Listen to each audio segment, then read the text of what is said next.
Бројот на новозаразени од COVID-19 во Северна Македонија има опаѓачки тренд. Според информациите на Министерството за здравство, во COVID центрите инфективните оделенија се лекуваат околу 600 лица, а на располагање се уште толку слободни кревети. Сепак и покрај стабилизирањето на ситуацијата, надлежните не најавуваат по сериозно олабавување на мерките. Повикуваат на внимателност зашто училиштата по зимската пауза почнаа со работа. Во земјава засега не е забележана новата мутација на коронавирусот која коси во западноевропските земји. Излегоа резултатите од анализите во лабораторијата во Ману, кај што беше утврдено дека нема мутација на вирусот, слична на таа во Велика Британија, дека е практично истиот вирус кој што беше цело време присутен во изминатите повеќе месеци, но и тоа не е сигнал дека треба да ги олабаваме мерките. Значи сите мерки остануваат на сила. Сериозен проблем во државниот план за справување со пандемијата е фактот дека досега никаква вакцина не е дојдена во земјава, за разлика од соседните држави кои веќе се во процес на вакцинирање на населението. Се одолжи дури увозот на Фајзеровите 8000 вакцини што Србија ги отстапи на Северна Македонија.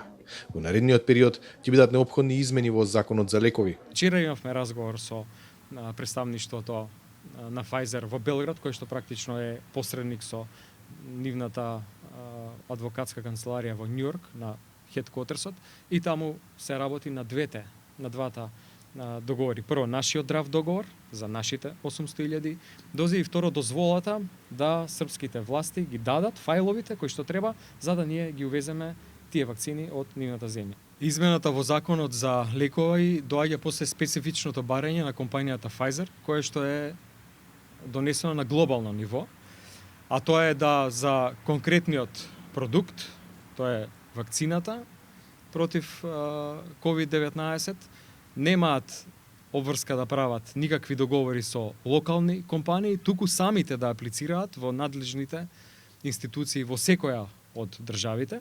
Тоа воопшто не е пречка да вакцината дојде во земјата. И тоа беше разговарано и со представниците на Pfizer, заради тоа што во нашиот закон има механизми кои што се користеле и претходно и за вакцини и за други препарати да се внесат со така наречен интервентен увоз. Државата, иако засега аплицираше за вакцината на Pfizer, според Филипче ги евалуира сите вакцини против COVID-19 кои во моментот се нудат.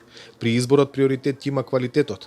Исто така ќе се гледа и тоа која вакцина има одобрение од меѓународните регулаторни тела, при тоа предност им се дава на мрежата европски лаборатории. Но главното прашање останува: кога во земјава ќе пристигнат првите вакцини против COVID-19? За Гласот на Америка, од Скопје, Владимир Мирчевски.